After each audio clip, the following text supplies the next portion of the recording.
Le gouvernement qui doit en parallèle rester attentif à la colère des agriculteurs, mais aussi à celle des viticulteurs. Oui, qui vont battre à leur tour le pavé. Une importante manifestation est organisée cet après-midi à Carcassonne dans l'Aude.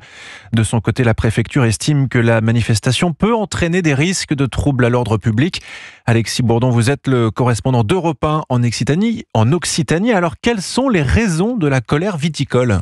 Eh bien, elles sont multiples. Le prix du vin, par exemple. Rappelez-vous, au début du mois de novembre, ces viticulteurs qui vidaient des bouteilles de vin sur les parkings de magasins Lidl.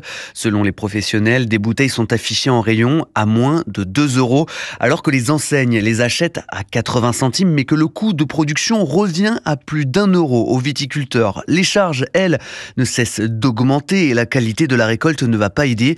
De nombreux viticulteurs la qualifient de pire récolte du siècle. Autre point important, l'Aude va être l'un des territoires les plus touchés par l'arrachage. Sur les 27 400 hectares qui vont être arrachés, près de 5 000 seront dans ce département. Et vous le disiez, cette manifestation pourrait troubler l'ordre public. Un arrêté a notamment été pris pour interdire la circulation d'engins agricoles sur les agglomérations de Trèbes et de Carcassonne, et ce jusqu'à ce soir, 22 h. Alexis Bourdon, correspondant d'Europe 1 en Occitanie.